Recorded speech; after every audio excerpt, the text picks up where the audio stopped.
बिस्मिल्लाहिर्रहमानिर्रहीम। अस्सलाम वालेकुम स्टूडेंट्स। आज में हमारा नेक्स्ट टॉपिक है that is about the nucleic acids. बटे प्रीवियस लेक्चर्स में हमने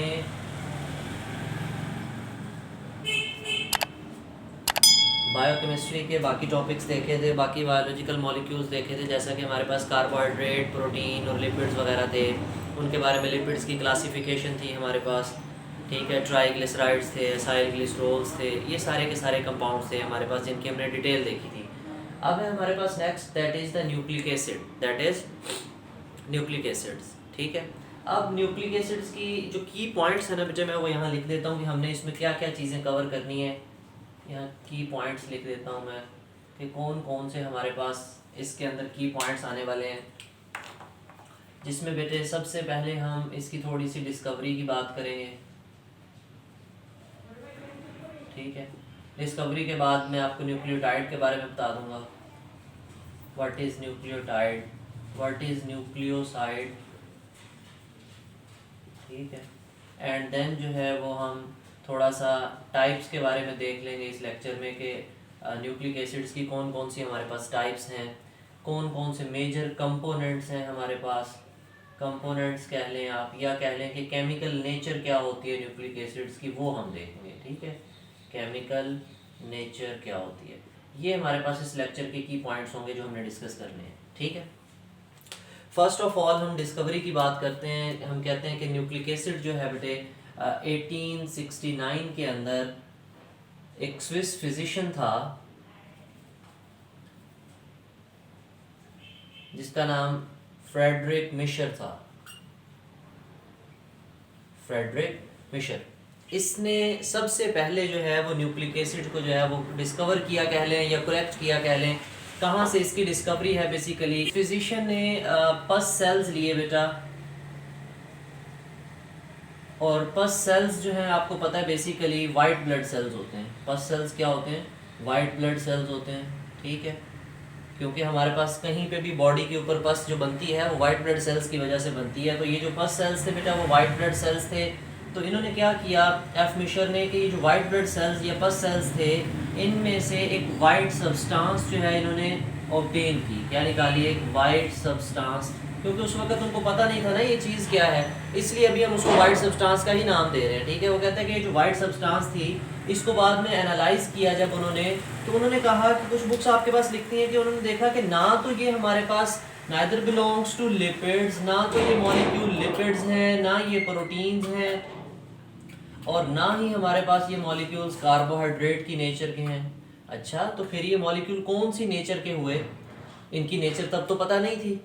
जो वाइट सब्सटेंस थी ना वो लिपिड थी, ना वो प्रोटीन थी, ना वो कार्बोहाइड्रेट थे, ठीक है। फिर इनकी जो नेचर है उसको एक्सप्लेन किया गया, देखा गया कि इनकी जो नेचर थी बेटे वो एसिडिक नेचर थी। कैसी नेचर थी, एसिडिक नेचर थी। तो लिहाजा इन्होंने ये जो पस सेल के अंदर से, बेसिकली इस पस सेल के न्यूक्लियस में से, पस सेल के न्यूक्लियस के अंदर से, यानी वाइट ब्लड सेल के न्यूक्लियस में से ये सब्सटेंस ऑब्टेन की थी। आप लोगों ने जब सेल ब्लड सेल्स पढ़े थे, आपने पढ़ा था कि जो वाइट ब्लड सेल्स होते हैं इनके अंदर अच्छा खासा लार्ज न्यूक्लियस होता है, ठीक है। ऑलमोस्ट जो वाइट ब्लड सेल का होल पोर्शन है, तकरीबन पूरे का पूरा वाइट ब्लड सेल है, उसके अंदर बहुत बड़ा न्यूक्लियस होता है। Most of the portion nucleus ने ही ऑक्यूपाई किया होता है वाइट ब्लड सेल का। तो इसके पस सेल के या वाइट ब्लड सेल के न्यूक्लियस से उन्होंने एक सब्सटेंस ऑब्टेन की, जो वाइट सब्सटेंस थी, जिसका नाम उन्होंने बेटे न्यूक्लियन रखा। क्या रखा, न्यूक्लियन, ठीक है। क्योंकि ये न्यूक्लियस से ऑब्टेन की थी इसलिए इसका नाम न्यूक्लियन रखा। लेकिन जब उनकी उसकी केमिकल नेचर को आइडेंटिफाई किया गया तो ये देखा गया ये सब्सटेंस तो एसिडिक इन कैरेक्टर है, तो फिर उसका नाम न्यूक्लियन से बेटे न्यूक्लिक एसिड रख दिया गया। क्या रख दिया गया, न्यूक्लिक एसिड। न्यूक्लियन से क्या रख दिया गया, न्यूक्लिक एसिड, ठीक है। न्यूक्लियन से क्या नाम रख दिया उसका, न्यूक्लिक एसिड। तो ये थोड़ी सी डिस्कवरी है कि 1869 के अंदर जो स्विस फिजिशियन था उसमें एफ मिशर नाम था इसका, जिसने पस सेल के न्यूक्लियस में से एक वाइट सब्सटेंस ऑब्टेन की जिसका नाम न्यूक्लिक एसिड रखा। क्यों, क्योंकि इसकी नेचर एसिडिक थी इसलिए हम इसको न्यूक्लिक एसिड कहते हैं। ऑब्टेन कहाँ से किया, न्यूक्लियस से, तो इसका नाम हमने न्यूक्लियन रख दिया, न्यूक्लिक एसिड बन गया फिर हमारे पास, ठीक है। अब दूसरी चीज़ जो है वो हम यहाँ पहले इसकी टाइप्स देखते हैं and then we will go for nucleoside and nucleotide, ठीक है। हम कहते हैं कि जो हमारे पास न्यूक्लिक एसिड्स होते हैं इनकी बेटे 2 टाइप्स होती हैं। इनकी कितनी टाइप्स होती हैं? 2 टाइप्स होती हैं। एक हमारे पास होते हैं डीएनए जिसको हम बोलते हैं डीएनए, और एक होता है हमारे पास आरएनए। ठीक है, एब्रिवेशंस आप लोगों ने याद किए हुए होंगे। डीएनए क्या होता है? Deoxy ribo nucleic acid, deoxy ribo nucleic acid. ठीक है, क्योंकि ये एसिडिक सब्सटेंस है इसलिए हम इसके साथ एसिड लिख लेते हैं। और जो आरएनए है ये हमारे पास राइबो न्यूक्लिक एसिड है। ये क्या है? Ribo nucleic acid. क्लियर? तो ये दो हमारे पास इसकी मेजर टाइप्स हैं न्यूक्लिक एसिड्स की। एक हमारे पास डीएनए है और एक हमारे पास क्या है? आरएनए है। अब जरा थोड़ा सा मैं आपको इनका यहीं पे बता देता हूँ कि डीएनए कहाँ पर होता है हमारी बॉडी में और आरएनए कहाँ पर होता है। ये जो डीएनए है आपने पढ़ा होगा कि हमारी बॉडी के जो क्रोमोसोम्स होते हैं, क्या होते हैं? क्रोमोसोम्स। यूकैरियोट्स के जो क्रोमोसोम्स होते हैं वो किस चीज़ से बनते हैं? एक डीएनए होता है उनके अंदर, यानी डीऑक्सीराइबोन्यूक्लिक एसिड होता है, और दूसरी साथ में क्या चीज़ होती है? प्रोटीन होती है। और प्रोकैरियोटिक के सिर्फ जो क्रोमोसोम है वो डीएनए से ही बने हुए होते हैं।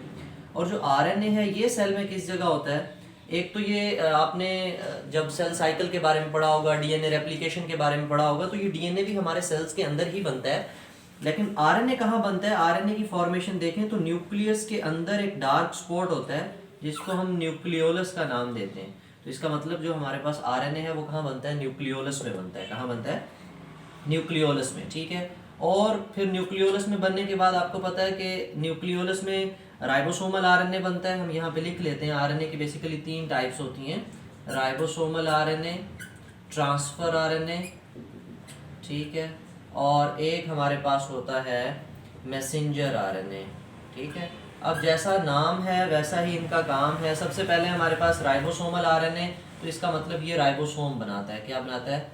राइबोसोम की कंपोजिशन। राइबोसोम जो ऑर्गेनेली सेल में होते हैं, तो राइबोसोम 50% जो राइबोसोम का स्ट्रक्चर है वो राइबोसोमल आरएनए से बनता है। ट्रांसफर आरएनए साइटोसोल के अंदर होते हैं। ठीक है, ऐसे मजे कर रहे होते हैं, घूम रहे होते हैं। इनका फंक्शन हम नेक्स्ट लेक्चर में देखेंगे। मैसेंजर आरएनए है तो ये बेसिकली न्यूक्लियस के अंदर ही बनता है। न्यूक्लियस के अंदर बनता है, वहां से बनने से मुराद ये है कि ये ट्रांसलेशन में हेल्प कर रहा होता है। किसमें हेल्प कर रहा होता है? ट्रांसलेशन में। इसमें हेल्प करता है ट्रांसलेशन में। ट्रांसलेशन में कैसे हेल्प करता है? डीएनए से जब वो मैसेज उसने राइबोसोम को भेजना होता है प्रोटीन बनाने के लिए, तब ये बनता है। तो इन शॉर्ट टाइप्स पे आओ तो 2 टाइप्स हैं इसकी, एक डीऑक्सीराइबोन्यूक्लिक एसिड और दूसरी हमारे पास राइबोन्यूक्लिक एसिड्स। अच्छा ठीक है, अब हम इनकी ज़रा डीएनए की केमिकल कंपोजिशन देखते हैं। क्या देखते हैं? What is the chemical composition of the nucleic acid या डीएनए? Chemical composition. इसी केमिकल कंपोजिशन में मैं आपको 2 चीज़ें बेटे एक्सप्लेन करूँगा। एक हमारे पास न्यूक्लियोटाइड होगा और एक हमारे पास न्यूक्लियोसाइड होगा। तो हम कहते हैं ये जो इसकी केमिकल नेचर है, डीएनए या आरएनए, इन दोनों में से किसी को भी हम डिस्कस करें या केमिकल कंपोजिशन डिस्कस करें, हम कहते हैं कि बेसिकली जो भी हमारे पास न्यूक्लिक एसिड होगा वो न्यूक्लियोटाइड से मिलकर बनता है। किससे बनता है? न्यूक्लियोटाइड से। Made up of nucleotides. ठीक है, मेड अप ऑफ न्यूक्लियोटाइड्स भी बोल देते हैं। न्यूक्लियोटाइड एक होगा और न्यूक्लियोटाइड्स क्या होंगे बेटे? प्लूरल होंगे। तो हम कहते हैं कि जो हमारे पास डीएनए है या आरएनए है, क्योंकि यही टाइप्स हैं इसकी, तो ये न्यूक्लियोटाइड से बने हुए होते हैं। किससे बने हुए होते हैं? न्यूक्लियोटाइड से बने हुए होते हैं। अब जो न्यूक्लियोटाइड्स हैं इनकी भी 2 टाइप्स होंगी, डीऑक्सीराइबोन्यूक्लियोटाइड होंगे और राइबोन्यूक्लियोटाइड्स होंगे। यानी डीएनए के अलग होंगे, ये डीएनए के बना लेते हैं हम इधर, और इधर हम बना लेते हैं किसके? आरएनए के। जो डीएनए के न्यूक्लियोटाइड्स होंगे उनको हम क्या नाम देंगे? डीऑक्सीराइबोन्यूक्लियोटाइड। ठीक है, और जो आरएनए के होंगे उनको हम नाम देंगे राइबोन्यूक्लियोटाइड। क्या नाम देंगे? राइबोन्यूक्लियोटाइड हम इसको नाम दे देते हैं। ठीक है, सो सिंपल सी बातें हैं। अब जरा हम इसके अंदर देखते हैं कि न्यूक्लियोटाइड की डेफिनेशन क्या है। What is nucleotide? ये जो हमने न्यूक्लियोटाइड लिखा है ये मैं आपको समझाता हूँ, डीऑक्सी क्यों लिखा और राइबो क्यों लिखा। ये जो न्यूक्लियोटाइड है बेटे, न्यूक्लियोटाइड हम कहते हैं it is a combination of 3 things. Nucleotide it is a combination of 3 things. क्योंकि हमारा जो चैप्टर है वो बायोकेमिस्ट्री से रिलेटेड है, हम बायोलॉजिकल मॉलिक्यूल्स देख रहे हैं। तो न्यूक्लिक एसिड भी इटसेल्फ एक मॉलिक्यूल है। जैसे आप पानी का एक मॉलिक्यूल देखते हो, वो छोटा होता है, ये साइज में बड़ा होता है, ये पानी नहीं है लेकिन दूसरा मॉलिक्यूल है। तो ये सारी मॉलिक्यूलर लेवल की कहानी हम स्टडी कर रहे हैं, ठीक है। तो न्यूक्लियोटाइड भी एक ऐसा मॉलिक्यूल होता है जो 3 कंपोनेंट से मिलकर बनता है, 3 चीज़ों से मिलकर बनता है। मैं उसको ए, बी और सी 3 के नाम दे देता हूँ, ठीक है। अब सबसे पहला कंपोनेंट जो है वो मेरे पास एक राइबोज या पेंटोज हम शुगर कहते हैं। क्या होती है हमारे पास? Pentose sugar. पेंटोज शुगर का मतलब है ये 5 कार्बन शुगर है। ये क्या है? 5 कार्बन शुगर है, 5 कार्बन की शुगर है। मैं इसका स्ट्रक्चर बनाता हूँ। अच्छा, अब ये जो 5 कार्बन शुगर है हम इसको नाम देते हैं, ये राइबोज होती है। जैसे आपने 6 कार्बन शुगर पढ़ी हुई है ना, ग्लूकोज। ग्लूकोज में 6 कार्बन होते हैं ना, ग्लूकोज में 6 कार्बन शुगर। तो इसी तरह 5 कार्बन वाली भी शुगर होती है, तो जिसका नाम क्या होता है? राइबोज। आपने पढ़ा था जब कार्बोहाइड्रेट्स पढ़े, तो सबसे छोटी शुगर जो है वो 3 कार्बन से शुरू होती है। और बड़े जैसे आगे चले जाएं तो हमारे पास फिर पॉलीसेकेराइड्स में भी हम चले जाते हैं। तो पेंटोज 5 कार्बन शुगर होगी एक। दूसरे नंबर पे उसके अंदर होगा नाइट्रोजिनस बेस। क्या होगी? Nitrogenous base. अब नाइट्रोजिनस बेसिस आगे 2 टाइप्स की हैं, उनकी टाइप्स मैं आपको बता देता हूँ। वो कहता है कि नाइट्रोजिनस बेसिस नाइट्रोजन कंटेनिंग हैं ये बेसिस, लेकिन उनमें नाइट्रोजन होगी, तो हम इसका स्ट्रक्चर भी बनाएंगे। तो ये 2 टाइप्स की होती हैं। एक होती हैं पायरिमिडीन्स और एक होती है हमारे पास प्यूरीन्स। प्यूरीन्स एंड पायरिमिडीन्स, ठीक है। और तीसरे नंबर पे जो हमारे पास चीज़ होती है वो होता है हमारे पास फॉस्फोरिक एसिड। क्या होता है? फॉस्फोरिक एसिड, ठीक है। तो कितनी चीज़ें हो गई हमारे पास? 3। एक पेंटोज शुगर, नाइट्रोजिनस बेस और फॉस्फोरिक एसिड, ठीक है। अब अगर कोई ऐसा स्ट्रक्चर, ऐसा मॉलिक्यूल जिसके अंदर ये तीनों चीज़ें मौजूद हों, तीनों चीज़ें मौजूद हों, उसको हम नाम देते हैं न्यूक्लियोटाइड। क्या नाम देते हैं? न्यूक्लियोटाइड, ठीक है। अब इसी के साथ में आपको यहाँ पे न्यूक्लियोसाइड भी समझाता जाता हूँ, फिर इसके स्ट्रक्चर की तरफ हम जाते हैं। न्यूक्लियोसाइड बेटे, क्या न्यूक्लियोसाइड है वो न्यूक्लियोटाइड था। टाइड और साइड ये डिफरेंस है दोनों में। तो ये शॉर्ट क्वेश्चन भी पूछ लिया जाता है आपसे कि differentiate between nucleotide and nucleoside. तो न्यूक्लियोसाइड जो है ये कॉम्बिनेशन ऑफ 2 थिंग्स है बेटे, 2 चीज़ों का कॉम्बिनेशन होता है। देखें, पहली क्या चीज़ लिखी मैंने? Pentose sugar. ये पेंटोज शुगर है इसके अंदर। और दूसरे नंबर पे क्या लिखा है? Nitrogenous base. क्या लिखा? नाइट्रोजिनस बेस, ठीक है। तो ये 2 चीज़ें अगर मिलती हैं, कितनी चीज़ें मिलती हैं? 2। पेंटोज शुगर और नाइट्रोजिनस बेस। क्या चीज़ नहीं मिलाई हमने? फास्फोरिक एसिड नहीं मिलाया। तो ये 2 चीज़ें अगर मिलेंगी तो इन दोनों के मिलने से जो मॉलिक्यूल बनेगा वो क्या बनेगा? न्यूक्लियोसाइड बनेगा। क्या बनेगा? न्यूक्लियोसाइड बनेगा। ये क्या बना है? ये न्यूक्लियोटाइड था। अच्छा, अगर न्यूक्लियोसाइड को हम कन्वर्ट करने जाएं न्यूक्लियोटाइड के अंदर तो फिर कैसे कन्वर्ट करेंगे? Very simple. हम कहते हैं कि नाइट्रोजिनस क्या कहते हैं, न्यूक्लियोसाइड और न्यूक्लियोटाइड में डिफरेंस में जब हम बात करेंगे तो हम इसमें 2 चीज़ें पहले से मौजूद हैं। पेंटोज शुगर भी है, नाइट्रोजिनस बेस भी है। हम सिर्फ किसकी एडिशन कर देंगे इधर? फॉस्फोरिक एसिड की। इसका मतलब ये हुआ nucleoside plus phosphoric acid plus phosphoric acid. अगर फॉस्फोरिक एसिड ऐड कर दें तो न्यूक्लियोसाइड प्लस फॉस्फोरिक एसिड मिल गया, तो क्या बन गया? ये न्यूक्लियोटाइड, ठीक है। और अगर आपने न्यूक्लियोसाइड बनाना है तो फॉस्फोरिक एसिड को हम क्या कर देंगे? रिमूव कर देंगे। अब मैं ज़रा आपको यहाँ पे इसका स्ट्रक्चर बना देता हूँ कि जो हमारे पास 5 कार्बन शुगर है और नाइट्रोजनस बेस है और फॉस्फोरिक एसिड है, इन तीनों के बारे में थोड़ी सी आपको मैं डिटेल देता हूँ। हम ये जगह स्पेयर कर लेते हैं। सबसे पहले अब मैं पेंटोज शुगर जिसको हम कहते हैं 5 कार्बन शुगर वो बनाता हूँ। ये उसमें ऑक्सीजन लगा देते हैं और आपको पता है कि हर कॉर्नर के ऊपर जो है वो एक कार्बन जुड़ी हुई होती है। ऑर्गेनिक कंपाउंड्स में यही होता है ना, हर कॉर्नर के ऊपर एक क्या है? कार्बन है, ठीक है। तो मैंने ये यहाँ पे इसका स्ट्रक्चर बना दिया। अब मैं कहता हूँ कि इसके मैं कार्बन्स की ना नंबरिंग कर लेता हूँ। ये कार्बन नंबर 1 है, ये कार्बन नंबर 2 है, ये कार्बन नंबर 3 है, ये कार्बन नंबर 4 है और ये कार्बन नंबर क्या है? 5 है, ठीक है। इसके साथ और भी ग्रुप्स लगे हुए हैं, ठीक है। हर कार्बन के साथ H और OH लगा हुआ है। क्या लगा हुआ है? H और OH। H यहाँ पे लगा देता हूँ OH, H OH, ठीक है। और यहाँ पे हमारे पास सिर्फ क्या लगा हुआ है? H। यहाँ पे H भी लगा हुआ है, OH भी लगा हुआ है और इस तरफ भी हमारे पास H लगा हुआ है। यहाँ नंबर हम इसको दे देते हैं, ये 5 नंबर हमने इसको दे दिया, ठीक है। ये एक सिंपल मेरे पास जो है वो 5 कार्बन शुगर, पहले मैं इनको अलग-अलग बना देता हूँ, फिर हम इनको आपस में जोड़ देंगे। ये बन गई हमारे पास राइबोस, ठीक है। अब इसके साथ मैं एक नाइट्रोजनस बेस बनाता हूँ। बेटे नाइट्रोजनस बेसिस जो है वो के हमारे पास 2 टाइप्स की थी, प्यूरीन्स एंड पायरामिडीन्स। देखें सबसे पहले मैं यहाँ प्यूरीन्स लिखता हूँ। बेटे प्यूरीन्स लिखने में नाम छोटा है, याद रखना है आपने, लिखने में नाम छोटा है लेकिन इनका स्ट्रक्चर बड़ा है। लिखने में नाम छोटा है लेकिन इनका स्ट्रक्चर बड़ा है। क्यों स्ट्रक्चर बड़ा है? ये डबल रिंग नाइट्रोजनस बेसिस हैं। ये क्या है? Double ring N bases nitrogenous bases हैं। कैसी हैं ये? डबल रिंग नाइट्रोजनस बेसिस हैं। अब डबल रिंग का मतलब क्या है? मैं यहाँ पे एक आपको बना के दिखाता हूँ। इनको हम नाइट्रोजनस बेस क्यों कहते हैं? क्योंकि इसके अंदर कार्बन नंबर 1 की जगह पे भी नाइट्रोजन होती है, कार्बन नंबर 3 की जगह पे भी नाइट्रोजन होती है, और इसके अंदर हमारे पास पूरे रिंग में टोटल 4 नाइट्रोजन होते हैं। कितने नाइट्रोजन होते हैं? 4 नाइट्रोजन होते हैं। तो हम यहाँ पे ये लें, इसका स्ट्रक्चर बना देते हैं, ये लें, ठीक है। बाकी हम इसके साथ एक जनरल स्ट्रक्चर हमने बनाया है, ये अभी नाइट्रोजनस बेस का। अब नाइट्रोजन के आपको पता है कि 3-3 बॉन्ड होते हैं, वो पूरे हैं। जहाँ पे नाइट्रोजन का एक बॉन्ड कम है वहाँ पे हम H लगा के उस बॉन्ड को क्या कर देते हैं? पूरा कर देते हैं। और यहाँ पे हमारे पास NH2 ग्रुप लगा हुआ होता है, एक नाइट्रोजन यहाँ लगी हुई होती है, ठीक है। तो टोटल यहाँ पे भी नाइट्रोजन के कितने बॉन्ड हो गए बेटे?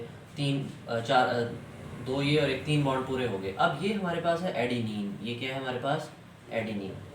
जैसे इसमें 2 रिंग है ना, इसीलिए हम कहते हैं प्यूरीन्स जो हैं वो डबल रिंग नाइट्रोजनस बेसिस होती हैं। एक एडिनिन होती है और दूसरी हमारे पास गुआनिन होती है। क्या होती है? Adenine and guanine. ये 2 नाइट्रोजनस बेसिस हैं। ये 2 क्या हैं? नाइट्रोजनस बेसिस हैं। क्लियर? अब इन दोनों में फ़र्क क्या है? मैं यहाँ पे गुआनिन का स्ट्रक्चर भी नीचे बना देता हूँ ताकि आप लोगों को स्ट्रक्चर बनाने में आसानी हो जाए अगर आप लोगों ने स्ट्रक्चर बनाने हैं, ठीक है। ये हमारे पास नाइट्रोजन, ये हमारे पास नाइट्रोजन, ये डबल बॉन्ड, ये alternate double and single bond हो गए। गुआनिन में बस इस जगह पे डबल बॉन्ड में O है, इस कार्बन के साथ डबल बॉन्ड O है। बाकी सारा स्ट्रक्चर गुआनिन और एडेनिन का ऑलमोस्ट क्या है? सेम है। तो ये हो गई हमारे पास प्यूरीन्स। ये क्या हो गई? प्यूरीन्स। प्यूरीन्स क्या है? डबल रिंग नाइट्रोजनस बेसिस हैं। प्यूरीन्स क्या है? Double ring nitrogenous bases. अब ये जगह भी स्पेयर करनी पड़ेगी। यहाँ पे पायरामिडीन्स देख लेते हैं। पायरामिडीन्स, ठीक है। यहाँ पे भी आई थिंक ये Y लिखा हुआ है हमें, ये I है, ठीक है। पायरामिडीन I के साथ होता है पायरामिडीन। अभी जो पायरामिडीन्स हैं इनके हम नाम लिख लेते हैं पहले। ये सिंगल रिंग नाइट्रोजनस बेसिस हैं। कैसी हैं? सिंगल रिंग एन बेसिस हैं। सिंगल रिंग एन बेसिस हैं। कौन कौन सी हो सकती हैं इनके अंदर? वो मैं आपको यहाँ पे लिख देता हूँ। इनके अंदर एक होती है हमारे पास साइटोसिन, एक होती है हमारे पास थायमीन, THYMINE होता है थायमीन। कुछ बच्चे ना थायामीन लिख देते हैं, THIAMINE, थायामीन। बेटे थायामीन जो है ये एक वाइटामिन है। ये क्या है? वाइटामिन है। ये थायामीन वाइटामिन है और ये थायमीन, THY थायमीन, तो ये हमारे पास क्या है? नाइट्रोजनस बेस है। अच्छा, उसके बाद हमारे पास एक और होती है जिसको हम कहते हैं यूरेसिल। क्या होती है? यूरेसिल। अभी जनरल मैंने आपको प्यूरीन्स और पायरामिडीन्स के बारे में बताया। ये नहीं बताया कि डीएनए में कौन सी होंगी और आरएनए में कौन सी होंगी, क्योंकि हम वो स्पेसिफाई नहीं कर रहे। लेकिन ये भी मैं आपको बता देता हूँ कि जब हम डीएनए की बात करेंगे, मैं यहाँ पे एब्रीवेशन लिखता हूँ, यहाँ पे लिख देता हूँ कि अगर हम डीएनए के बारे में बात कर रहे हैं तो डीएनए में जो प्यूरीन्स हैं वो दोनों होंगी। मैं एब्रीवेट करके लिखूँगा, एडिनिन भी होगी, गुआनिन भी होगी, और जो पायरामिडीन्स हैं इनमें से साइटोसिन होगी और थायमीन होगी, ठीक है। लेकिन अगर हम आरएनए की बात करें, आरएनए के अंदर, आरएनए में एडिनिन भी होगी, गुआनिन भी होगी, एडिनिन भी है, गुआनिन भी है, साइटोसिन भी है, ठीक है। लेकिन थायमीन की बजाय यूरेसिल होगी। थायमीन की बजाय क्या होगी? यूरेसिल, ठीक है। ये तो आरएनए और डीएनए की जब डिटेल बताऊंगा तो उसके अंदर हम अगेन एक दफ़ा देख लेंगे। और तीसरी चीज़ हमारे पास 2 कंपोनेंट्स हमारे हो गए, पेंटोज शुगर भी हो गई, नाइट्रोजनस बेस भी हो गई, और फॉस्फोरिक एसिड रह गया। यहाँ पे फॉस्फोरिक एसिड हम ड्रा कर लेते हैं। बेटे फॉस्फोरिक एसिड का फॉर्मूला होता है H3PO4, ठीक है। यहाँ पे P सेंटर में होता है, डबल बॉन्ड में O, हर तरफ OH लगा हुआ होता है, OH OH OH, ठीक है। गिन लें आप, H3PO4, ठीक है। ये हमारे पास फॉस्फोरिक एसिड होता है। अब हम इन तीनों में से एक एक चीज़ को उठाएंगे, यानी अभी हम सिंपल एक न्यूक्लियोटाइड बनाने जा रहे हैं। क्या बनाने जा रहे हैं? न्यूक्लियोटाइड। अभी हम कोई बात नहीं कर रहे कि ये डीऑक्सी न्यूक्लियोटाइड है, ये राइबो न्यूक्लियोटाइड है। मैं आपको बाद में बताता हूँ कि ये राइबो न्यूक्लियोटाइड है, ये डीऑक्सी राइबो न्यूक्लियोटाइड है। अब हमने कहा एक राइबोज होगी, यानी एक पेंटोज शुगर, और एक हमारे पास इन नाइट्रोजनस बेसिस में से एक हम बेस सेलेक्ट कर लेंगे, और यहाँ से हम फॉस्फेट ग्रुप ले लेंगे, एक ले लेंगे, दो ले लेंगे, या 3 फॉस्फेट ले लेंगे। हम यहाँ पे इसका स्ट्रक्चर बनाते हैं। जी बेटे, सबसे पहले हम ये नाइट्रोजनस बेस लेंगे। क्या लेंगे? नाइट्रोजनस बेस लेते हैं, हम एडेनिन ही ले लेते हैं। हम चले एक जनरल स्ट्रक्चर ATP का बना लेते हैं। ATP का एब्रीवेशन लिखता हूँ, इसका नाम लिखता हूँ, फिर मैं इसको समझा देता हूँ। ATP क्या है?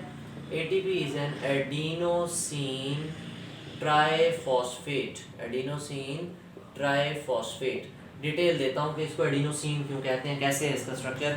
जी, अब मैं पहले 5 कार्बन शुगर जल्दी से यहाँ पे सेंटर में बना देता हूँ। आपको ये ऑक्सीजन लग गई, ये हमारे पास उसके कार्बन एटम्स हो गए, और यहाँ पे इसका कार्बन नंबर 5 हो गया। ठीक है, इन कार्बन्स को हम नंबरिंग भी कर देते हैं रेड पेन से, 1 2 3 4 एंड 5। ठीक है, अब इस जो शुगर है बेटे उसकी बात कर रहा हूँ।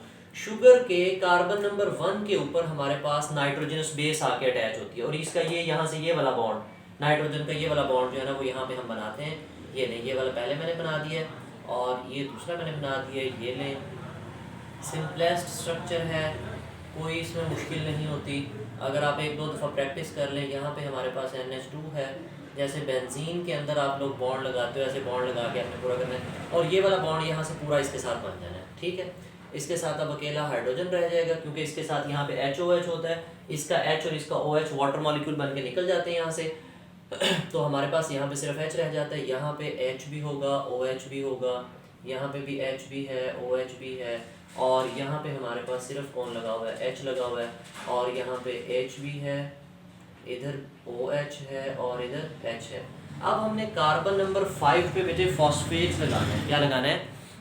फॉस्फेट, PO4 ग्रुप लगाना है। ये हम कहते हैं इसके साथ एक हाइड्रोजन इधर है, एक हाइड्रोजन इधर है।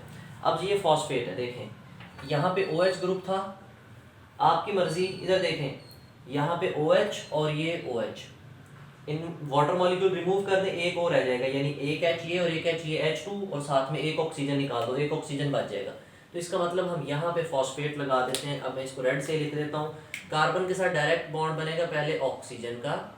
ठीक है, ऑक्सीजन के बाद हमारे पास इसको साइड पे ले लेते हैं, ऊपर स्पेस नहीं है, यहाँ पे हम फॉस्फेट कर लेते हैं, ये वाली सेंटर वाली फॉस्फेट, इसके साथ ये डबल बॉन्ड में O, ये OH हमारे पास, और ये OH। तो ये हमारे पास फॉस्फेट ग्रुप लग गया कार्बन नंबर 5 पे।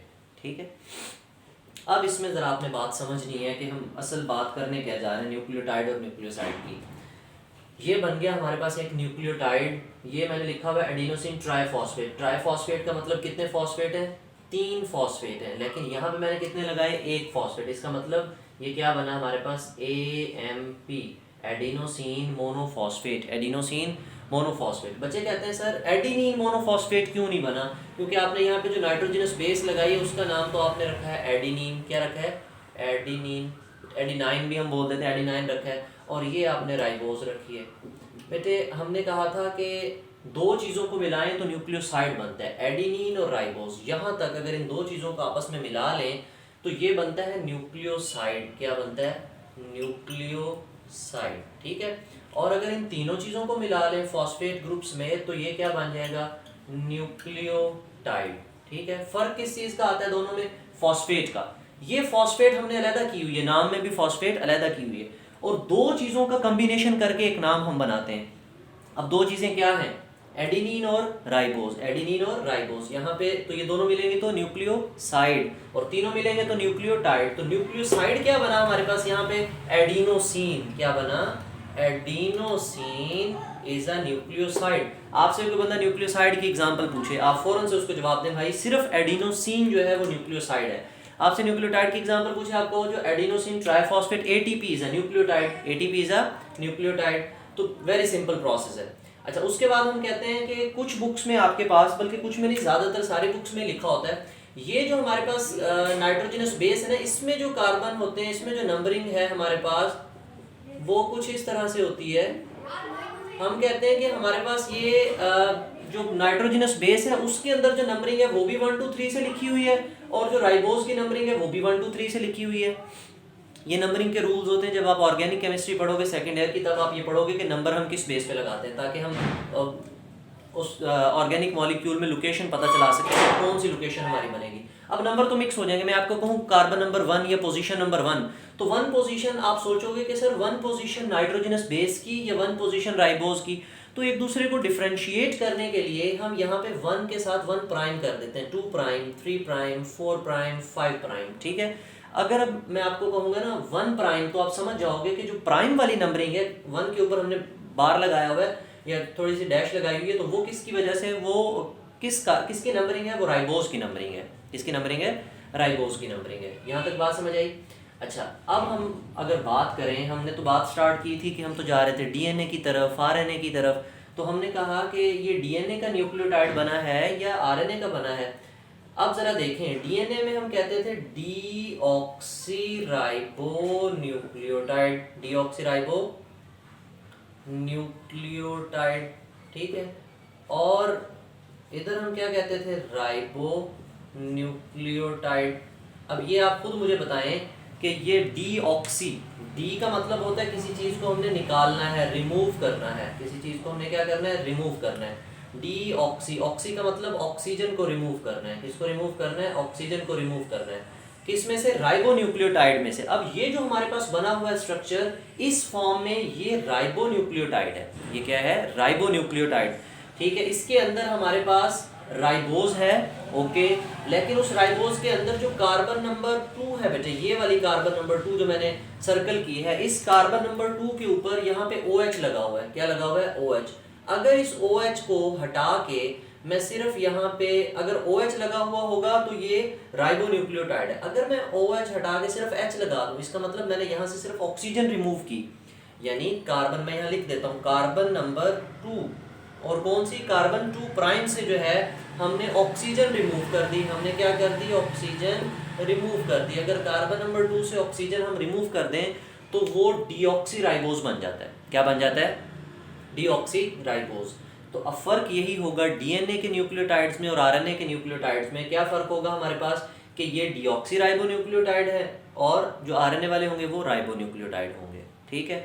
फर्क सिर्फ डीऑक्सीराइबोज का होगा, क्योंकि ये वाला जो स्ट्रक्चर है ये सारे का सारा राइबोज है, और राइबोज में से अगर कार्बन नंबर 2 से ऑक्सीजन निकाल दी तो वो राइबोज आपके पास डीऑक्सीराइबोज बन गए, डीऑक्सीराइबो न्यूक्लियोटाइड बन गए, या डीऑक्सीराइबो न्यूक्लिक एसिड बन जाएगा। वो हम नेक्स्ट लेक्चर में डिटेल देखते हैं।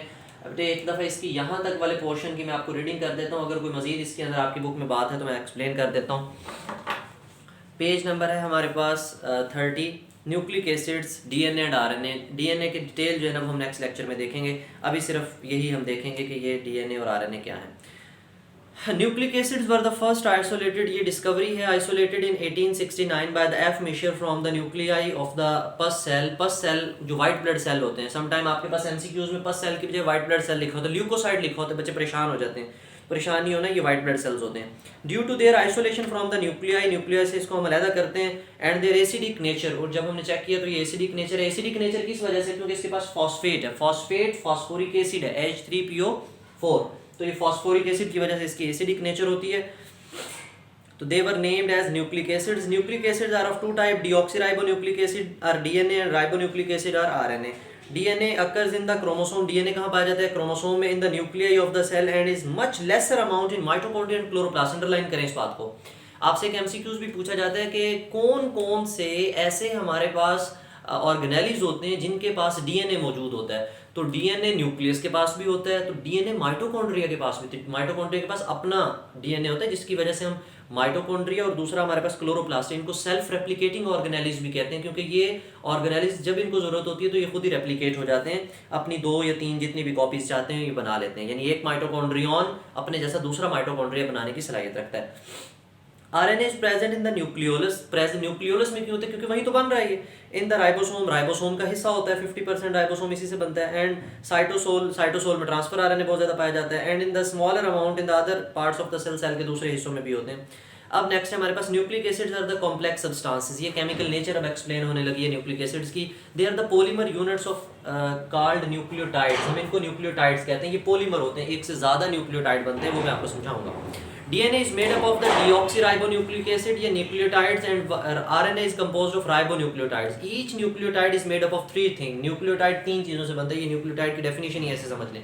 अब 5 कार्बन मोनोसेक्राइड आपने पढ़ी हुई है, मोनोसेक्राइड, डाइसेक्राइड, ओलिगोसेक्राइड्स, उनमें ओलिगोसेक्राइड्स एंड पॉलीसेक्राइड्स वगैरह सारे। तो 5 कार्बन शुगर है, pentose and nitrogen containing base and the phosphoric acid. Pentose sugar in ribonucleic acid is ribose, while the deoxyribonucleotide is deoxyribose. इन दोनों में फर्क सिर्फ यही है कि हमारे पास डीएनए डिस्कस करेंगे तो ये डीऑक्सीराइबोज होगी, यानी ऑक्सीजन उतारी हुई है हमने कार्बन नंबर 2 से, और राइबोन्यूक्लियोटाइड पढ़ रहे हैं तो हमारे पास यहाँ पे ऑक्सीजन लगी हुई है, सिंपलेस्ट है, वो हमने कुछ भी उसके साथ नहीं किया। तो pentose sugar in ribonucleotide is ribose, while the deoxyribonucleotide is deoxyribose. Nitrogenous bases जो हैं वो हमारे पास are of two type, single ring है पायरामिडीन्स, और डबल रिंग आ जाती है प्यूरीन्स। पायरामिडीन्स आर द कौन सी हैं पायरामिडीन्स? Are cytosine abbreviated at C, thymine T से, और यूरासिल को हम एब्रीवेट करते हैं विद यू से। और प्यूरीन्स कौन सी हमारे पास? Adenine abbreviated as A, and guanine abbreviated as G. Phosphoric acid H3PO4 has the ability to develop ester linkage with OH group of the pentose sugar. OH group of the pentose sugar, ये बेटे ester linkage बना है हमारे पास, ये वाले इस carbon का, ये ऑक्सीजन और ये फास्फोरस, ये इस वाली लिंकेज को हम एस्टर लिंकेज कहते हैं। हम यहाँ पे एक और वर्ड भी पढ़ेंगे, फास्फोडाइएस्टर लिंकेज, वो क्या होती है वो जब डीएनए पढ़ाता हूँ फिर समझाता हूँ। अच्छा, in a typical nucleotide the nitrogenous base is attach to the position 1, carbon number 1 पे नाइट्रोजनस बेस अटैच होती है, ठीक है, pentose sugar. While the phosphoric acid is attach to the carbon number, वैसे कार्बन नंबर 5 पे, यहाँ पे 5 कर लें of the pentose sugar, pentose sugar की कार्बन नंबर 5 पे, आपकी बुक में मिस्टेक है, यहाँ पे 3 लिखा हुआ है। 3 किस सेंस में लिखेंगे ये नेक्स्ट लेक्चर में जब डीएनए पढ़ाता हूँ ना, यानी इसके साथ अगर हम आगे कोई दूसरा मॉलिक्यूल जोड़ें हम, तो फिर हमारे पास ये जो कार्बन की पोजीशन कार्बन नंबर 3 है, कार्बन नंबर 3 है, इससे फिर हम यहाँ पे नीचे नया फॉस्फेट लगा के उसके नीचे नई शुगर और एक नई नाइट्रोजनस बेस लगा के दूसरा न्यूक्लियोटाइड जब ऐड करते हैं तो वो यहाँ पे ऐड होता है, ठीक है। ये नहीं कि डायरेक्ट हम फॉस्फेट यहाँ लगाते हैं, तो बुक वाले ने इस सेंस में लिखा है कि यहाँ पे फॉस्फेट तब ऐड होना है जब नया न्यूक्लियोटाइड ऐड होगा। A compound is formed by the combination of a base, nitrogenous base, and pentose sugar is called nucleoside and a phosphoric acid become nucleotide. Each nucleotide of RNA contain ribose sugar, whereas the sugar in which the nucleotide of the DNA is deoxyribose, and one oxygen is removed from OH group of the carbon number 2 of the ribose sugar. ATP is also an important nucleotide as used as an energy currency by the cell जो है ना इसको as an energy currency use करता है। अब ये आपके पास नीचे ATP का स्ट्रक्चर है, तो ये हमारे पास यहाँ पे एक फॉस्फेट है, हम यहाँ पे जो है ना वो 3 फॉस्फेट लगा लेते हैं।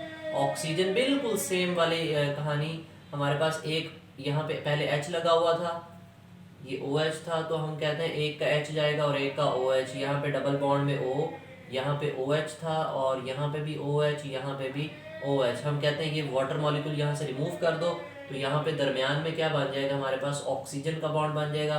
फिर यहाँ से इसको रिमूव करेंगे तो बिल्कुल ऐसे ही हम यहाँ पे तीसरा फॉस्फेट भी जोड़ देंगे, तो हमारे पास टोटल कितने फॉस्फेट जुड़ जाएंगे? 3, तो ये ट्राइफॉस्फेट बन जाएगा, यानी एक फॉस्फेट होगा तो मोनोफॉस्फेट, 2 होंगे तो डाइफॉस्फेट, 3 होंगे तो ट्राइफॉस्फेट। और ये सिर्फ 2 चीजें होंगी, एडिनिन और राइबोस होंगे तो एडिनोसिन बनेगा। क्या बनेगा? एडिनोसिन। तो एक phosphate, adenosine, monophosphate, diphosphate and triphosphate. Clear? But इस होल टॉपिक में कोई क्वेश्चन हो तो आप कमेंट सेक्शन में पूछ सकते हो। Thank you, Allah Hafiz.